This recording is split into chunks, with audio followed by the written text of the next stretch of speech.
দুশ্চিন্তা এবং ডিপ্রেশন আমাদের জীবনেরই অবিচ্ছেদ্য অঙ্গ। যত নবী রাসূল পৃথিবীতে এসেছেন এবং আল্লাহর যত প্রিয় বান্দাগত হয়েছেন, তাদের প্রত্যেকেরই জীবনে কম বেশি দুশ্চিন্তা এসেছে।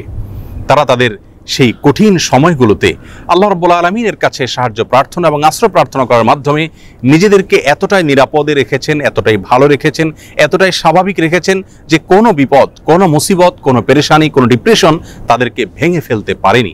বরং বিপদেও তারা হেসেছেন এবং স্থির থেকেছেন মানসিকভাবে। আজ আমরা সেরকম কয়েকটি আমলের কথা বলবো, যে আমলগুলোর মাধ্যমে আমাদের বিপদ আপদ এবং মুসিবত আল্লাহ রাব্বুল আলামিন দূর করবেন, লাঘব করবেন এবং বিপদ আপদেও আমাদেরকে আল্লাহ রাব্বুল আলামিন মানসিকভাবে প্রশান্ত এবং স্থির রাখবেন। আর সেই আমলগুলোর মধ্যে থেকে সর্বপ্রথম এবং প্রধান যে আমলটির কথা বলবো তা হলো যিকরুল্লাহ বা আল্লাহর জিকির।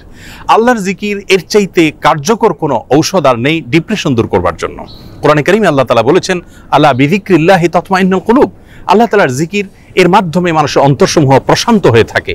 অতএব আল্লাহ তাআলার স্মরণ অন্তরে রাখা, মুখে আল্লাহ তাআলার কথা বলা, আল্লাহর সঙ্গে একান্তে কথা বলা, এর মাধ্যমে ডিপ্রেশন দূর করা যায় সবচেয়ে সহজে। আল্লাহর জিকির বা যিকরুল্লাহর একটা বিশেষ পদ্ধতি হলো কোরআনে কারীমের তিলাওয়াত। কোরআনে কারীমের তিলাওয়াত যদি আপনি করেন অর্থ সহকারে বুঝে, দেখবেন মানসিকভাবে আল্লাহ রাব্বুল আলামিন অলৌকিকভাবে, বিস্ময়করভাবে আপনার মধ্যে প্রশান্তি সৃষ্টি করে দিবেন। যিকরুল্লাহ বা আল্লাহর জিকিরের আরেকটি বিশেষ পদ্ধতি হলো সকাল এবং সন্ধ্যায় প্রিয় নবী সাল্লাল্লাহু আলাইহি সাল্লাম অনেকগুলো জিকির এবং দোয়া আল্লাহর কাছে নিবেদন করতেন। সেগুলো যদি আমরা নিয়মিত করতে পারি তাহলে সেক্ষেত্রে যিকরুল্লাহ এর মাধ্যমে দুশ্চিন্তা এবং ডিপ্রেশন থেকে বাঁচার উপায় আমরা খুঁজে পাবো ইনশাআল্লাহ বিইذনিল্লাহ। দ্বিতীয় যে আমলটির মাধ্যমে দুশ্চিন্তা এবং পেরেশানি থেকে আমরা মুক্তি লাভ করতে পারি তা হলো প্রিয় নবী সাল্লাল্লাহু আলাইহি সাল্লামের সারা জীবনের একটি গুরুত্বপূর্ণ আমল এবং স্পেশাল জিকির, যে জিকির তিনি আল্লাহ তাআলার কাছে নিবেদন করতেন তার কঠিন সময়, যখন দেয়ালে পিঠ থেকে যেত ঠিক সেই সময়। আর সেই জিকিরটি হলো লা ইলাহা ইল্লাল্লাহুল আযীমুল হালিম, লা ইলাহা ইল্লাল্লাহু রাব্বুল আরশিল আযীম, লা ইলাহা ইল্লাল্লাহু রাব্বুস সামাওয়াতি ওয়া রাব্বুল আরদ ওয়া রাব্বুল আরশিল কারীম। এই জিকিরের মাধ্যমে আল্লাহ রাব্বুল আলামিনের একত্ববাদের স্বীকৃতি, আল্লাহর মাহাত্ম্যের বর্ণনা করার মাধ্যমে আমরা দুশ্চিন্তা এবং পেরেশানি থেকে মুক্তি লাভ করতে পারবো ইনশাআল্লাহ বিইذনিল্লাহ। তৃতীয়ত যে আমলের মাধ্যমে আমাদের বিপদ আপদ এবং কঠিনতম সময়ে আল্লাহ তাআলার আশ্রয় প্রার্থনা করতে পারি, দুশ্চিন্তা থেকে মুক্তি লাভ করতে পারি, সে দোয়াটি প্রিয় নবী সাল্লাল্লাহু আলাইহি সাল্লাম সারা জীবন নিয়মিত পাঠ করতেন। আনাস রাদিয়াল্লাহু তাআলা আনহু তার 10 বছরের সেবক ছিলেন। তিনি বলেছেন, আমি নবী আলাইহিস সালামকে দেখেছি এই দোয়া সবসময় তিনি পাঠ করতেন এবং আল্লাহ তাআলার কাছে দুশ্চিন্তা এবং পেরেশানিতে আশ্রয় প্রার্থনা করতেন।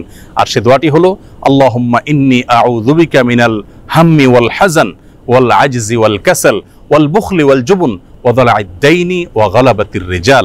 দোয়াটির অর্থ হলো আল্লাহুম্মা ইন্নী আউযু বিকা মিনাল হাম্মি ওয়াল হাযান, আল্লাহ আপনার কাছে আমি আশ্রয় প্রার্থনা করি, মুক্তি চাই পেরেশানি, দুশ্চিন্তা এবং ডিপ্রেশন থেকে, এবং ওয়াল আজজি ওয়াল কাসাল, অক্ষমতা এবং অলসতা থেকে এবং কৃপণতা থেকে, ভীরুতা থেকে আপনার কাছে আমি আশ্রয় প্রার্থনা করি, ঋণের যে চাপ প্রেশার আছে সেটি থেকে, এবং মানুষ আমার উপরে যেন চড়াও না হয় সে বিষয়ে আপনার আশ্রয় প্রার্থনা করি।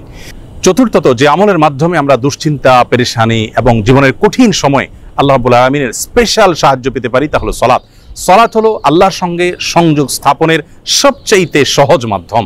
প্রিয় নবী সাল্লাল্লাহু আলাইহি সাল্লাম বলেছেন, সহিহ মুসলিমে বর্ণিত হয়েছে, আকরাবু মা ইয়াকুনুল আবদু মির রাব্বিহি ওয়া হুয়া সাজিদ, বান্দা যখন সিজদায় চলে যায় তখন আল্লাহর সবচাইতে নিকটতম অবস্থানে সে চলে যায়, আল্লাহর সবচেয়ে কাছাকাছি যেতে পারে। এজন্য প্রিয় নবী সাল্লাল্লাহু আলাইহি সাল্লামের সারা জীবনের অভ্যাস ছিল, সূরা আবু দাউদে বর্ণিত হয়েছে, কানা ইযা হাযাবাহু আমরুন ফাযাআ ইলা সালাহ, প্রিয় নবী সাল্লাল্লাহু আলাইহি সাল্লামের জীবনে যখনই কোনো সমস্যা দেখা দিত তিনি সালাত আরম্ভ করতেন। এজন্য দুশ্চিন্তা থেকে মুক্তির জন্য সালাত এটি অতুলনীয় আমল, এর সঙ্গে অন্য কোনোটির কোনো তুলনা চলে না। আমরা যখনই কোনো বিপদ দেখা দিবে, কোনো পেরেশানিতে আমরা ভেঙে পড়ার উপক্রম হব, তখনই সাথে সাথে ওযু করে আমরা যদি নিষিদ্ধ সময় না হয় 2 রাকাত সালাতে দাঁড়িয়ে যাব, দীর্ঘ কেরাতে, দীর্ঘ রুকুতে, দীর্ঘ সেজদায় ধীর স্থিরতার সাথে 2 রাকাত সালাত আদায় করে আল্লাহর কাছে হাত তুলে আমরা চোখের পানি ফেলে দিব। সালাতের মধ্যে দুশ্চিন্তা এবং বিপদ থেকে মুক্তি লাভের জন্য যে সালাতটি সবচেয়ে বেশি কার্যকর এবং আমার জীবনে বারবার আমি পরীক্ষা করে দেখেছি যে এর মাধ্যমে আল্লাহ রাব্বুল আলামিন অলৌকিকভাবে, বিস্ময়করভাবে দুশ্চিন্তা থেকে মুক্তি দান করে থাকেন, তা হলো তাহাজ্জুদের সালাত। ভোর রাতে যখন আপনি সবাই ঘুমিয়ে থাকবে তখন উঠে 2 রাকাত সালাতে দাঁড়িয়ে যাবেন ওযু করে এবং দীর্ঘ সময় নিয়ে ধীরস্থিরতার সাথে কায়মন বাক্যে আল্লাহ তাআলার কাছে সালাত নিবেদন করবেন।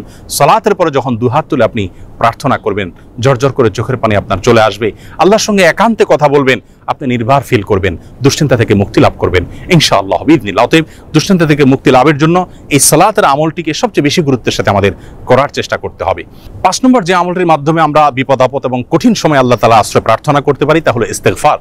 ইস্তেগফার এমন একটি বিষয় যে কোনো বর্ণনায় বর্ণিত হয়েছে, নবী আলাইহিস সালাম বলেছেন, মান লাজিমাল ইস্তেগফার, যে ব্যক্তি ইস্তেগফারকে নিজের জন্য অবধারিত করে নেয়, অপরিহার্য করে নেয়, নিয়মিত ইস্তেগফার করতেই থাকে, আল্লাহ রাব্বুল আলামিন তার সমস্ত পেরেশানি থেকে মুক্তির পথ তার জন্য সহজ করে দেন এবং বের করে দেন। এবং কোরআনে কারীমে আল্লাহ তাআলা বলেছেন, ওয়া মা কানা আল্লাহু মুআযযিবাহুম ওয়া হুম ইস্তাগফিরুন, যেই মানুষেরা ইস্তেগফারের মধ্যে রত থাকে আল্লাহর আযাব তাদের প্রতি আসে না। এজন্য দুশ্চিন্তা, বিপদ আপদ, পেরেশানি, টেনশন, যে কোনো কঠিন সময়ে আমরা বেশি থেকে বেশি ইস্তেগফার করব। এটিও আমার ব্যক্তিগত জীবনে বারবার আমি আমল করে দেখেছি যে কঠিনতম সময়ে আল্লাহ তাআলা অলৌকিকভাবে সাহায্য করেন। ৬ নম্বর আমল হলো নবী করিম সাল্লাল্লাহু আলাইহি ওয়াসাল্লামের প্রতি দুরূদ প্রেরণ করা।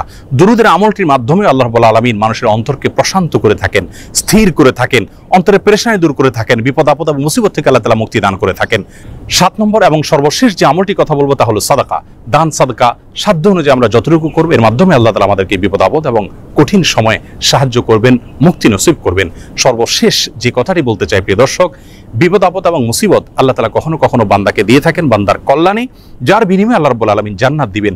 দুনিয়াতে যদি সারা জীবন আমরা কষ্ট করি, বিপদে থাকি, মুসিবতে থাকি, আর এর বিপরীতে যদি চিরকালের জন্য, অনন্ত অসীমকালের জন্য জান্নাত আমার হয়ে যায়, তাহলে এটা কিন্তু আমার লাভজনক বিনিয়োগ হলো। এটি আমার জন্য কোনো লস বা ক্ষতিকর কোনো কিছু নয়।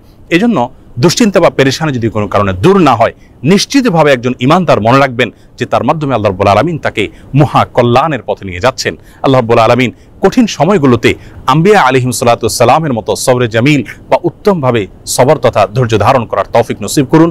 সকল বিপদ আপদ, সকল দুশ্চিন্তা এবং পেরেশানি থেকে আমাদের সকলকে মুক্তি নসিব করুন। আসসালামু আলাইকুম ওয়া রাহমাতুল্লাহি ওয়া বারাকাতুহু।